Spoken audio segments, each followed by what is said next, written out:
नमस्कार दोस्तों, स्वागत है आप सभी का एक बार फिर से आपके अपने YouTube चैनल डॉक्टर आईपी में। दोस्तों, आज का हमारा टॉपिक है गम रिसेशन। आज की वीडियो में हम जानेंगे गम रिसेशन होता क्या है, ये कैसा दिखता है, इसके लक्षण क्या होते हैं, गम रिसेशन होने के कौन कौन से कारण होते हैं, इसे कैसे रोका जा सकता है, और अगर गम रिसेशन हो गया है तो इसका ट्रीटमेंट क्या होगा, और कुछ होम रेमेडीज के बारे में हम जानेंगे। तो एक एक करके दोस्तों सारे टॉपिक्स पर हम बात करेंगे।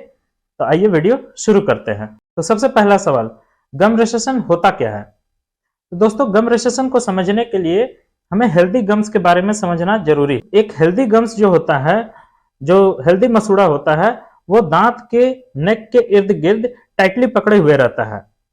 लेकिन जब यही मसूड़े ढीले पड़ जाते हैं और अपनी ओरिजिनल पोजीशन को छोड़ वो नीचे की ओर खिसक जाते हैं, तो इसे गम रिसेशन कहते हैं। अब इसे पहचानेंगे कैसे और इसके लक्षण क्या होते हैं? तो दोस्तों, गम रिसेशन को पहचानना बहुत ही आसान है। जैसा कि हमने पहले भी वीडियो में बताया कि गम रिसेशन में मसूड़े अपनी ओरिजिनल पोजीशन को छोड़कर खिसक कर नीचे आ जाते हैं। इस वजह से होता क्या है कि दांत का साइज वो नॉर्मल की तुलना में ज्यादा लंबा दिखाई देता है। गम रिसेशन में जो ऊपर के दांत होते हैं उसमें मसूड़े ऊपर की ओर खिसकते हैं और नीचे के दांत के मसूड़े नीचे की ओर खिसक जाते हैं। जब ये मसूड़े खिसक जाते हैं तो दांत का जड़ वाला भाग दिखाई देने लगता है, और जड़ वाला भाग जो होता है दांत का, वो दांत के रंग की अपेक्षा थोड़ा ज्यादा पीलापन लिए रहता है। अब चूंकि रिसेशन में दांत का जड़ एक्सपोज हो जाता है, इस वजह से उस दांत में ठंडा गर्म लगने से दांतों में सेंसिटिविटी होती है। क्योंकि दांत का जो क्राउन वाला भाग होता है, उसका जो सबसे ऊपर वाला लेयर होता है वो इनामल का होता है, और इनामल दांतों में सेंसिटिविटी नहीं होने देती। लेकिन जो जड़ वाला भाग होता है, वो इनामल की जगह जो सबसे ऊपरी परत होती है वो होती है सीमेंटम की, और सीमेंटम दांत के दूसरे लेयर यानी कि डेंटिन की तरह ही सेंसिटिव होता है।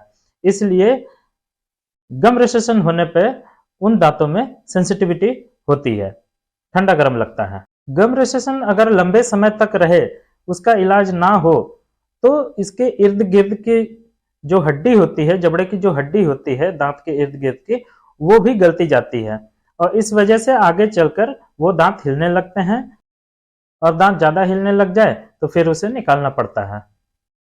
अब समझते हैं गम रिसेशन होता कैसे है और इसके होने के कौन कौन से कारण होते हैं। तो पहला कारण, अगर आप सही से ब्रश नहीं करते हैं, अपने दांतों की अच्छी तरह से सफाई नहीं करते हैं, तो दांतों के ऊपर व्हाइट कलर का सॉफ्ट डिपॉजिट जमने लगता है, जिसे हम प्लाक कहते हैं। और ये इस प्लाक में मौजूद बैक्टीरिया आपके मसूड़ों को ढीला कर देते हैं, और इसकी वजह से वहां पॉकेट बन जाता है। पॉकेट बनने के कारण वहां और भी ज्यादा प्लाक जमने लगता है, और कुछ समय बाद यही प्लाक, अगर सफाई ना हुई तो यही प्लाक हार्ड टाटर यानी कि कैलकुलस में बदल जाते हैं। उसके बाद इनकी सफाई ब्रश से भी नहीं हो पाती, और टाटर जमने के बाद मसूड़ा धीरे धीरे अपनी जगह से खिसक करके नीचे की ओर चला जाता है।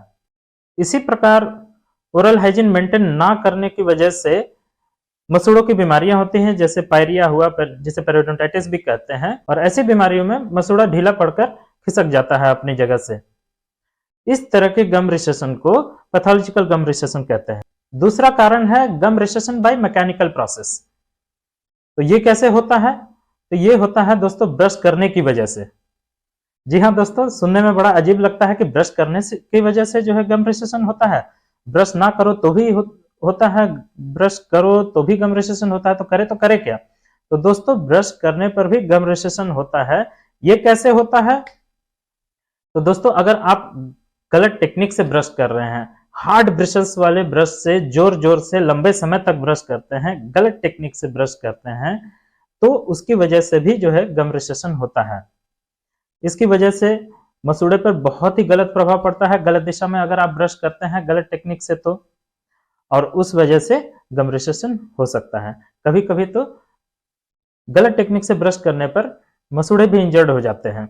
कुछ मेडिकल कंडीशंस जैसे डायबिटीज, खासकर अनकंट्रोल डायबिटिक पेशेंट्स में मसूड़े की समस्या देखने को मिलती ही है, होती ही है उनमें, और अगर वो अपने ओरल हाइजीन भी मेंटेन अच्छे से नहीं कर रहे हैं, तो वो लोग ज्यादा प्रोन होते हैं कि उन्हें गम रिसेशन हो जाए। प्रेग्नेंट लेडीज में भी हार्मोनल डिस्टर्बेंसेस की वजह से गम से रिलेटेड समस्या देखने को मिलती ही है, और ऐसे में अगर ओरल हाइजीन मेंटेन ना किया जाए तो आगे चलकर गम रिसेशन भी हो जाता है। एक और कारण है एज। बढ़ती हुई उम्र के साथ गम रिसेशन देखने को मिलती है। इस तरह के गम रिसेशन को फिजियोलॉजिक गम रिसेशन कहते हैं। तो दोस्तों अगला सवाल उठता है कि गम रिसेशन को रोका कैसे जा सकता है। तो दोस्तों गम रिसेशन को रोकने के लिए अभी जो जिन कारणों को हमने बताया है कि जिस वजह से गम रिसेशन होता है, अगर उन कारणों को काउंटर कर लिया जाए तो गम रिसेशन को होने से बचाया जा सकता है।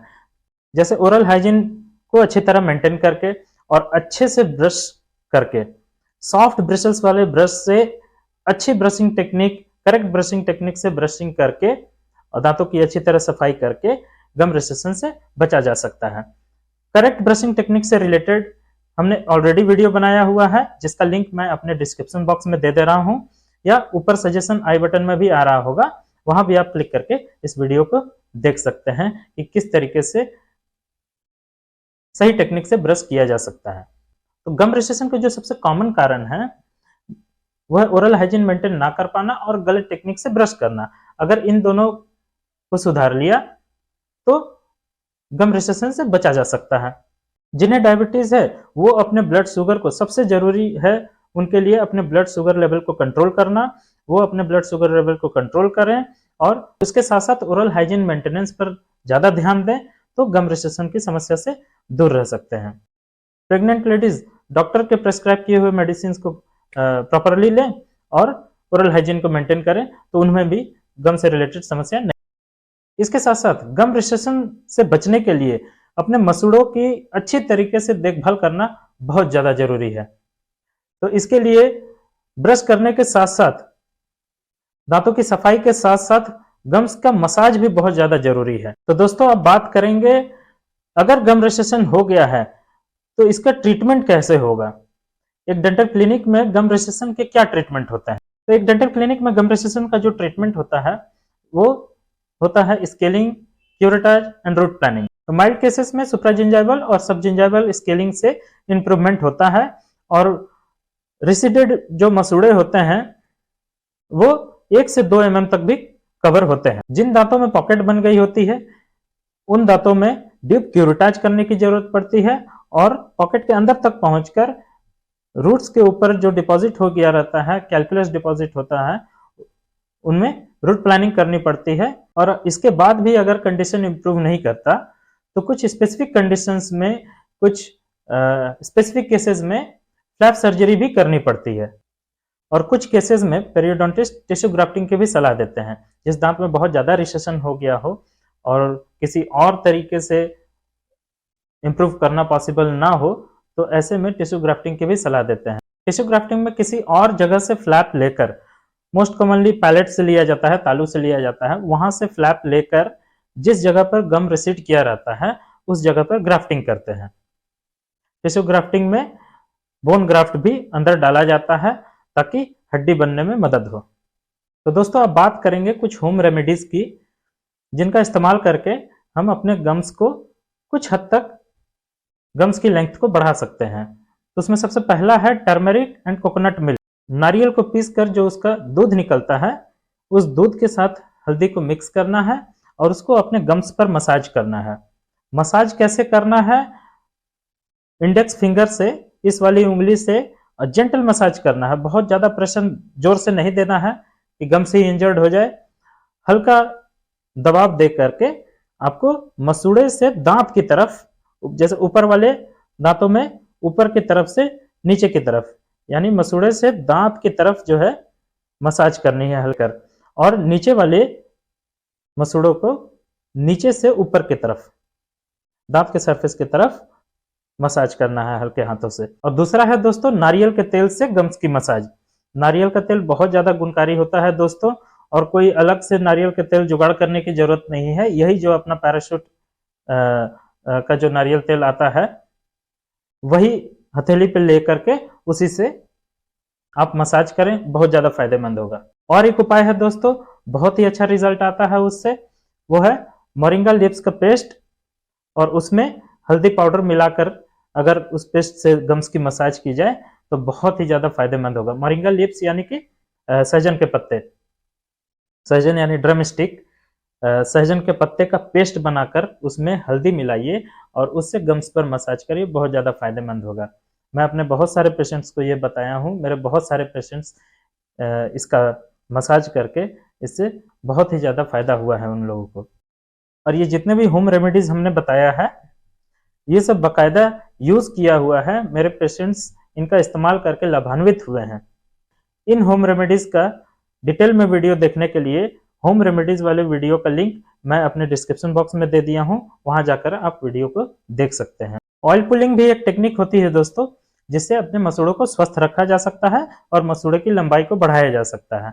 मुझे भी जानकारी नहीं थी, मैं भी यूट्यूब और इंटरनेट के थ्रू ही मुझे जानकारी मिली है। ऑयल पुलिंग में कोई भी ऑडिबल ऑयल लेकर 5 ml 10 ml मुंह में लेकर उसे चारों तरफ अच्छी तरह मुंह के अंदर ही स्विच करते हैं और बहुत लंबे समय तक उसे होल्ड करना रहता है, 5 मिनट 10 मिनट। शुरुआत में थोड़ी दिक्कत होती है होल्ड करने में, लेकिन धीरे धीरे टाइमिंग को इम्प्रूव करना होता है और इस टेक्निक से गम्स को हेल्दी रखा जा सकता है और गम्स की लेंथ को बढ़ाया जा सकता है। ये सारे होम रेमेडीज माइल्ड केसेस के लिए ही होते हैं, खास करके पैथोलॉजिकल गम रिसेशन में, जैसे पायरिया का केस हो या पेरियोडोंटाइटिस का केस हो, या जिन लोगों में मसूड़े की बीमारी होती है, ऐसे में जो है होम रेमेडीज कुछ हद तक काम करते हैं। खास करके माइल्ड केसेस में ही इस तरह का कुछ फायदा दिख सकता है। अगर होम रेमेडीज से फायदा नहीं दिख रहा है तो बहुत ज्यादा एक्सपेरिमेंट करने की जरूरत नहीं है। अच्छा ट्रीटमेंट के लिए अपने नजदीकी डेंटिस्ट के पास जाकर के आप प्रॉपर उसका इलाज करवाएं। तो आई होप दोस्तों आज का वीडियो आपको अच्छा लगा होगा, जानकारियों से भरपूर लगा होगा। आज की वीडियो में इतना ही, तो मिलते हैं दोस्तों किसी और वीडियो में किसी और टॉपिक पर बात करते हुए। तब तक के लिए जय हिंद, जय भारत, वंदे मातरम।